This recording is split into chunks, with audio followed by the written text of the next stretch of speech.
It seems these days that everybody is broke or going broke. People around us are at work, people at the gym, even people we meet on vacation. We turn on the TV and on the network news there's nothing but troubling financial times ahead. Inflation is back up, Tesla's reducing its workforce, and the debt ceiling is crashing down all around us. Again, it's starting to feel like being broke is normal and everybody is suffering. So normal, in fact, that if anyone seems to be doing well, that not only is it surprising to us, but it also makes us feel like we are failing financially. And this makes us feel even worse. Now, some may argue they don't earn enough to live on, while others say everything is so expensive these days. But you know what? They might all be right. But I would counter-argue that most people, in fact the majority of people in Western society, are broke because they don't manage their finances properly. That's the brutal truth. I know this because 3 years ago, I was living paycheck to paycheck, and I too was broke. I was a slave to consumerism and living in the money trap, and all down to bad financial habits. So today I'm going to break down why so many people are failing financially and why they're feeling so broke. And if you stay to the end of the video, I'm going to give you my 3 top tips how you can break away from the crowd and stop feeling broke. Let's get into it. Borrowing has become so normalised and so easy that it's becoming impossible for people to get ahead. From car loans and mortgages to credit cards and store credit. Being broke is normal because everyone is in debt.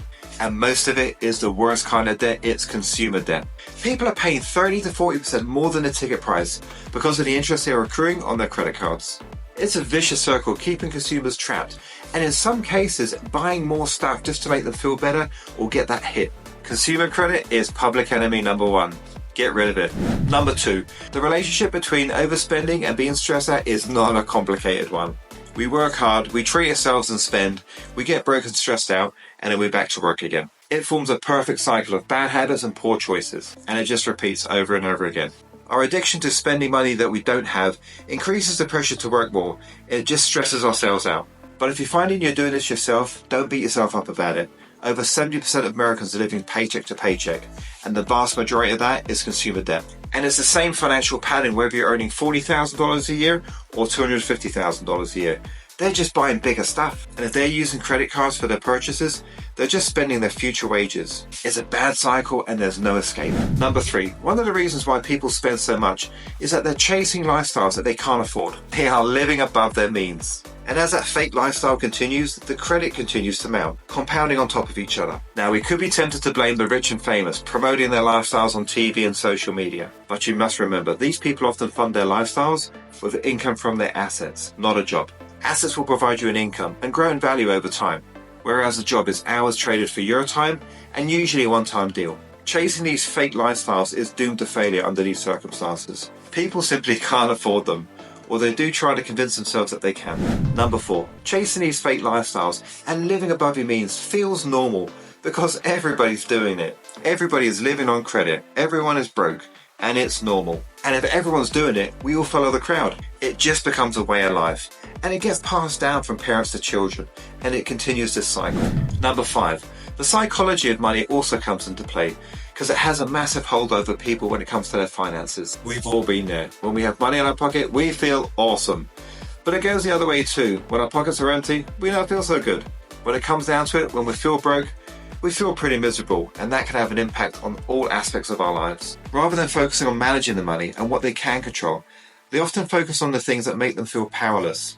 How much they owe, the mounting interest payments, and the lack of salary at the end of the month. This negative mindset builds up and leads to stress and having to work more. This is often followed up by poor diet and poor sleep, impacting us physically. It often makes people feel that everything's out of control, when the truth is the power to change their circumstances is completely within their control. But that stress, when it takes root, it can be hard to shake. Number 6, for people to exercise control of their lives, they need to manage their money and budget. Now, before you start rolling your eyes, in your arsenal of building wealth, there's nothing more potent than budgeting. Because it doesn't matter what resources you have, budgeting will highlight where you lack and prioritize what you have. And I can tell you right now, people simply don't budget.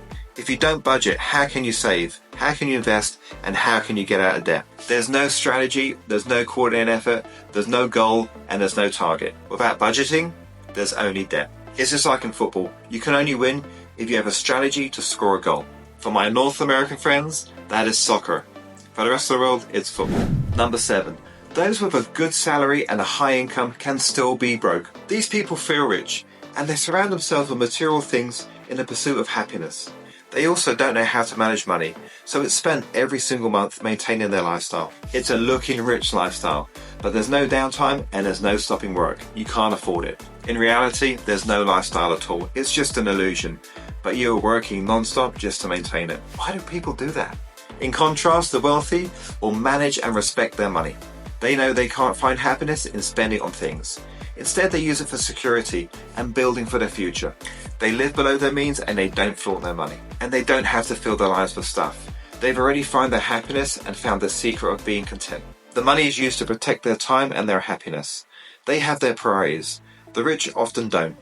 Rich is easy come, easy go. Number 8. Now, to be truly financially free and to be wealthy, you have to give up your day job. After all, that's what it is to be free, to never have to work again. Now, the key phrase here is have to. I purchase properties, renovate and add value, and rent them out as part of our growing portfolio. I love what I do. I work every single day, in one way or another. This is my work uniform, but I'm not financially free. Not yet. But once we achieve that goal, I can then choose to work when I want to. I'm still going to work every day. To get to our financial freedom, we are investing in paper and physical assets that will grow and replace our incomes. We have our happiness already. We have it in our family, in our friends, in our interests, in our little vacations, in everything that we do. But we want to be free to do it on our own terms. And this is the point. People are not saving and they're not investing. They're not saving 10% of their income, so they're not investing. How do they expect to give up their job and replace their income? People need to pay themselves first every single month so they can work towards freeing themselves. There is no other way to become financially free, other than an extremely lucky inheritance or playing the lottery. And those are the worst odds ever. Putting 10 to 20% of your salary into an investment fund will get the money working for you, and it will be working for you while you sleep. It's how all the wealthy people did it. It's how we've been doing it the past 3 years, and it's working. It's working far better than I ever imagined. But it all started with that 10%. It's so important. Number 9. So the final reason I'm going to give you today why people are feeling that they're broke is because they're choosing to be broke. Deep down, we all know unless we change something, our circumstances will remain the same. We know if we put off saving off for another month, something else will come up and stop us. It always does. There is more knowledge and experience out there on becoming wealthy and completely accessible than at any other point in history, like right now. Instead, the same 95% of people are consuming social media, the news networks of all the doom and gloom, and all the garbage on TV. Let's be honest, since March 2020, it's been a mess out there for most people. The 95% are just not listening to what they need to do to get out of the hole. And I was the same. I wasn't saving, I certainly wasn't investing, and I was spending all my money on consumer products. I know that it was tough to break free, and it's a mindset change. But until people have a desire to find a way out and learn good new financial and lifestyle habits, it will continue. Looking at history, you have to realize most won't change and most won't break free. And I sincerely hope that you're not in that bracket. They will continue not to listen, they will continue not to change their mindset, and they will continue being broke. If not done so already, start good new financial habits and lifestyle changes and break the cycle. Okay, 3 hot tips to get you out of the 95% group and get you on your pathway to wealth. Okay, number 1, if you can budget your paycheck each month, you can empower yourself. You need to build an investment fund with that 10% every single month, and this will eventually give you your financial freedom. This is a sound strategy. Number 2, live below your means and do not follow the crowd. The crowd is broke and has broke habits. They will never be financially free. And number 3, if you haven't done so already, find your happiness. Money and being rich will not make you happy. And the best thing is you can use your happiness to motivate your wealth building. Once you've achieved your goals, you can leverage your wealth for a happy and fulfilling lifestyle. It's going to take work, it's going to take time, and it's going to take sacrifice. But you've got to think at the end of the day, what's the alternative? And once you get into the swing of it, it's all downhill. Building wealth is quite easy. You just need to follow the rules. But once you get going, it's a lot of fun. Thank you for watching today. I appreciate you. But before you go, I've got some videos over here to help build your wealth, including my latest one. It's a banger.